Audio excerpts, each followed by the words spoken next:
Okay. Now let's go to. We are now done in the chat at the topic 2. Now let's go to the topic 3, which is the influence of Roman Catholic Church. Okay, to present. What is the influence? Their influence. Ooh, what's wrong with this? Okay. Change it. Change. Okay. The influence of Roman Catholic. The role of the Roman Catholic Church played in the history of prisons was one that may be considered as the necessary role it has to play. It was a response to the imprisonment of Christians because of their faith. Thus, it was natural that when Christians were being hunted down and cast into jail for their faith, the church should recommend the faithful to visit the prisoners.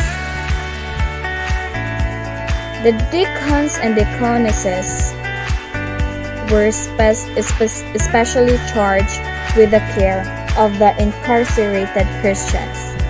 They are the one who is in charge, bringing them the comfort of religion, the food, the clothing, what else? Okay, and especially money, which was needed to procure certain mitigations, even liberty. Okay, next. The practice became one of the causes of collection of some of the money and conduct of some charitable activities by the faithful. Debt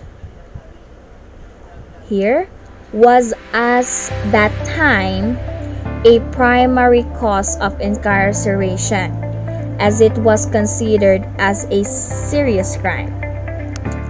Debt. Okay?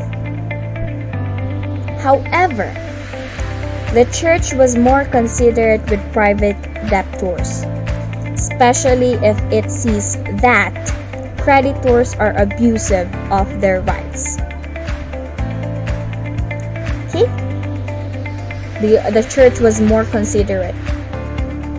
There was more considerate. Thus, it offered asylum to debtors, and later the reformed prison by instituting three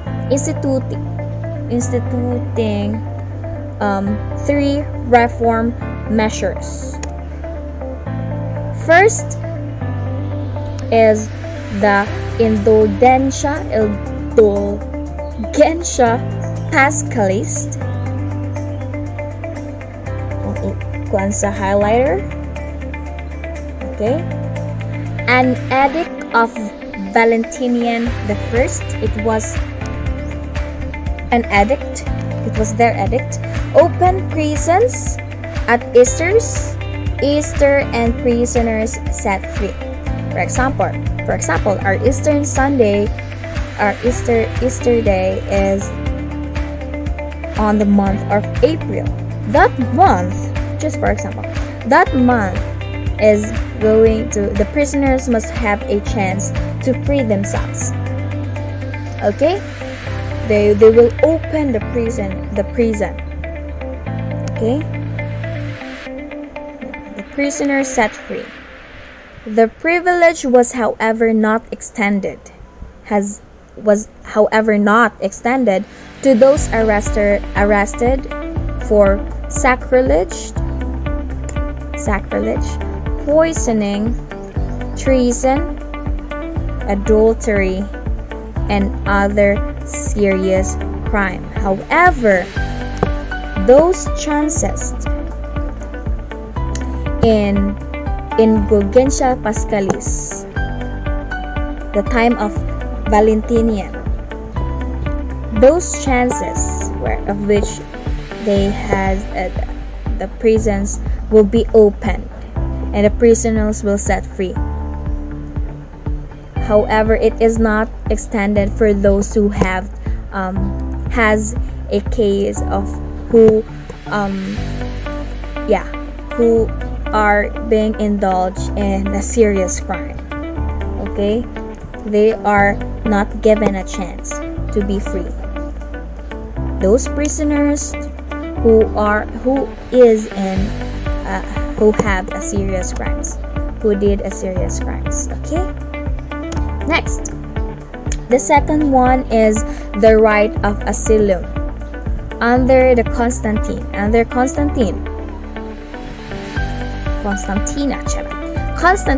the Catholic Church had the right of asylum, which was granted also by his successors.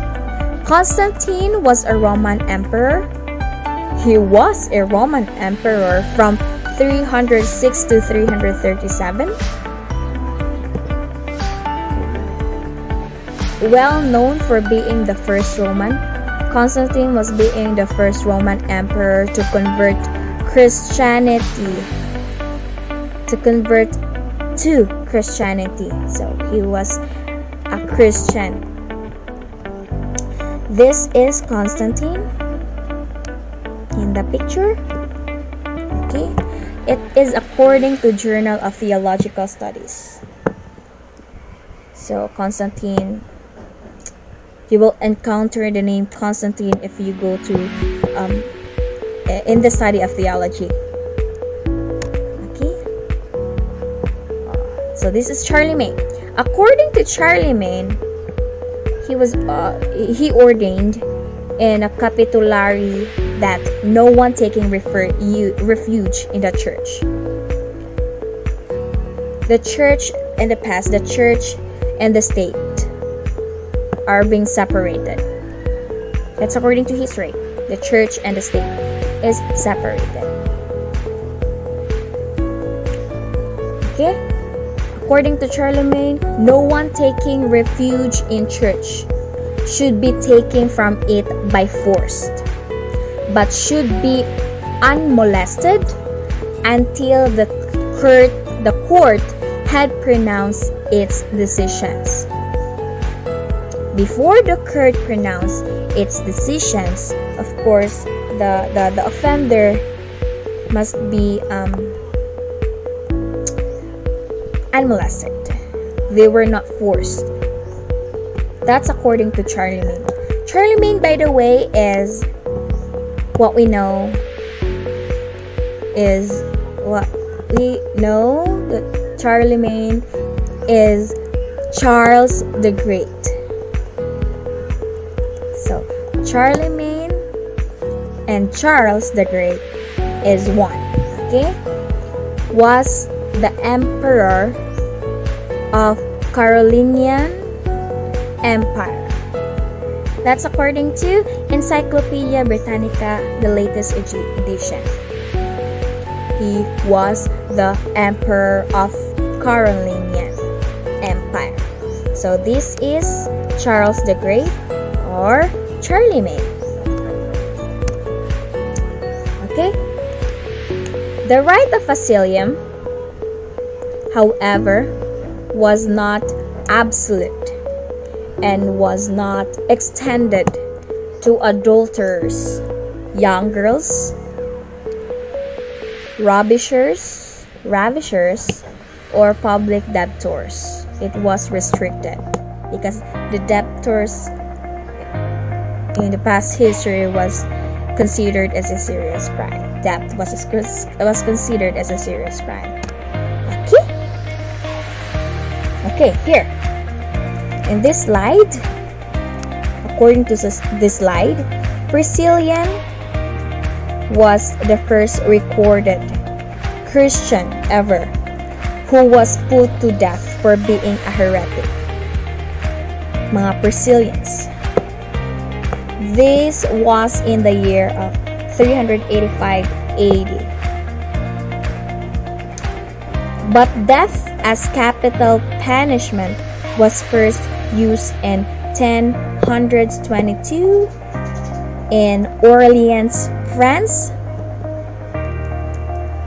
death, meaning, death as a capital punishment. Death as a punishment was first used in Orleans, France, when 13 heretic was burned at the instigation of the church. So they were put to death. They were burned. Okay? So here it is. Pope Innocent the Third tried to wash his hands like Pontius Pilate. Okay? When it turned over heretics to the secular authorities for proper punishment that included death. It is like mentioned in the Bible that Pope Innocent III do also what Pontius Pilate did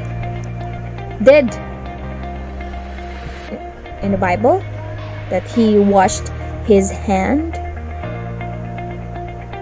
after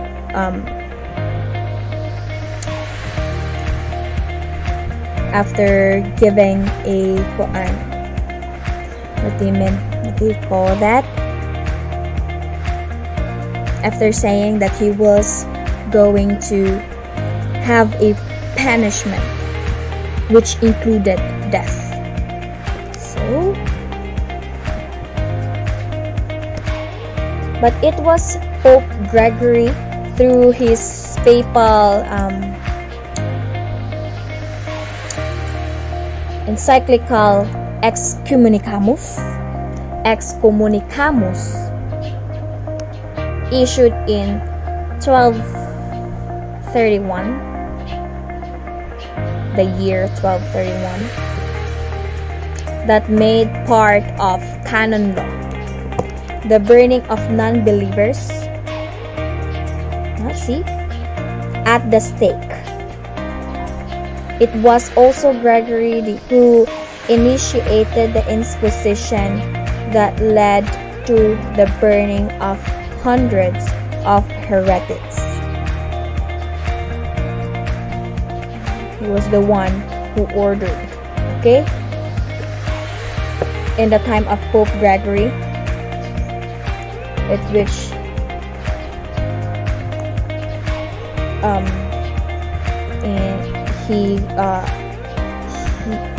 in his system, the burning of non-believers, and of course that leads him to burn hundreds of heretics, burning of hundreds of heretics put to death. And here, this is Pope Gregory. And then in Innocent the Fourth officially introduced torture to Inquisition procedures in 1252. So, as the time goes by, Innocent the Fourth officially introduced the torture as kind of punishment to the Inquisition procedure in 1252. Okay? That's in Roman Catholic. Now, let's go to the topic number 4, which is the pro-life Pope John Paul II. Why there is why John Paul II is part of this? Okay, change it into pen or highlighter. Okay, highlighter. Today, the stand of the Church has become a complete reversal of this past. It was the present staunchly pro-life Pope John Paul II who reversed this culture of death, meaning he contradicted the past system of Pope Gregory and Innocent VI. He contradicted their style. Okay? Contradict their style. Through his encyclical Tertio Millennio Adveniente, he formally apologized to the past intolerance, yes, that's what I have said earlier, used of violence in the defense of truth. So, he apologized of what Pope Gregory the IX did in the past, and Innocent the Fourth, I think, Innocent the Fourth. In Evangelium Vitae, Pope John Paul II has challenged each and every one of us to break away from the culture of death, especially the treatment of killing as solution to problems. So, he opposed, Pope John Paul II opposed to this kind of system, manner. Okay? He calls us to reject the following. So, he wants us to reject this kind of style. Death penalty, that's the first one. Okay. Then, death penalty, the population control that resorts to abortion, and use of contraceptives that are artificial and abortifacient. Use of contraceptives, abortion, death penalty.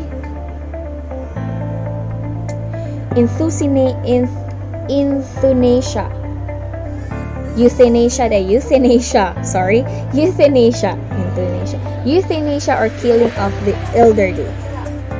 Okay, euthanasia. The terminally ill, the infirm, the handicapped in the guise of mercy killing. Mercy killing, we all know what mercy killing is, or dying with dignity, especially those who are in coma for 10, 20 years. They tend to use this kind of killings, mercy killings, with the dying with dignity. These are the solutions being forwarded at the present times to solve the problems of poverty,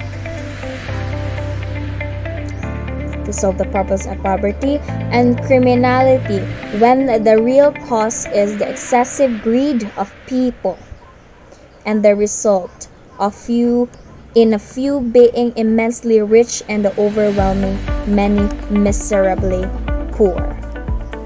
Okay.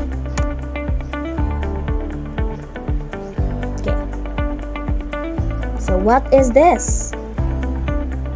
This is a galley slavery. Those times, we have a galley slavery.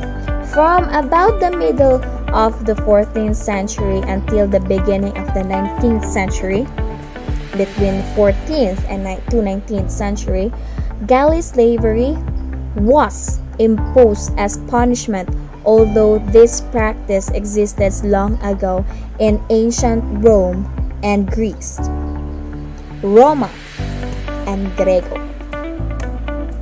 Okay?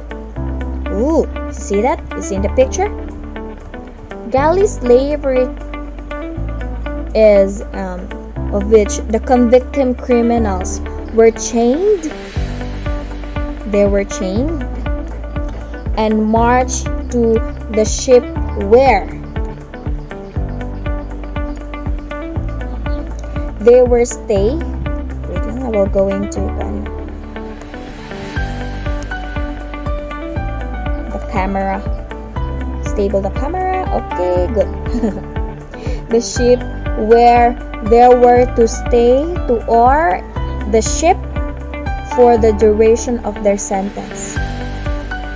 If you have a sentence for 6 years, so meaning 6 years, you have 6 years to be that kind of situation. But in many cases, their punishment is for life. Oh, imagine that. It's for life. It's for life. It's for life. Okay? So hard. It's difficult. It's very different from today. By the 1350s, galley slaves were also branded.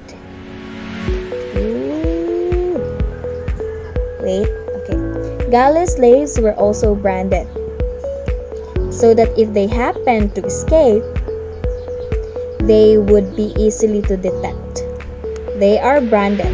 The purpose of it is, if it happened that the prisoners were going to escape, they would be easily detected, traced, and restored to their galley chains. Imagine, they were handcuffs, they were branded, and it is for life. They are being slaved for life. That is in galley slavery. Okay? The use of imprisonment as punishment for an increasing number of crimes began on the 14th centuries. Although prisons were first established in the English legal codes of the year 890 AD. The reason is not because man has become more civilized, but rather that prisoners were beginning to be seen as work animals that could be exploited for profits. They were like an animals. They were being punished like an animals. This was the incipient age of the Industrial Revolution, okay, which will sweep Europe and propel colonialism throughout the world in the next few centuries. Okay. During these times, laws were passed making it illegal for agricultural workers to change employment. It's illegal for them during those times. Another law mandated that working in the agricultural and manufacturing industries cannot accept wages higher than those obtained in the middle of the 14th century. Otherwise, they will be imprisoned. So, they were not allowed to have wages higher than those obtained in the middle of the 14th century. There is a level. That's the workers of agricultures of the past. These laws were enacted to protect the interest of landlords and capitals and to guarantee them enough profits at the expense of course of the agricultural and industrial workers, because industrial workers is now in a progress at these times, during these times, industrial evolution. Gaols or gals, I don't know. Gaols, in those times the jails were known then as gaols. Gaols is also known as jails and today, okay, from which the present day word derives its name, were hard for poor prisoners but not for those who were wealthy. Imagine that. So this picture, this area is what they called gaols, of which for those prisoners who it's hard for those prisoners who are poor, who was poor in it's okay, it's different from those prisoners who are poor, and the life of being prison in Gaol, the life of being prisoner is Gaol is different compared to the life of those who are wealthy. Okay? Poor versus rich. This was because prisoners have to pay for their accommodations. Prisoners were the one who to pay for their accommodations, for the food, and the cost of administrations and security. The beddings, the blankets, the lights, and everything were sold or rented to prisoners at a very high rates. So, what will happen to those who don't have money? What will happen to those poor prisoners? See?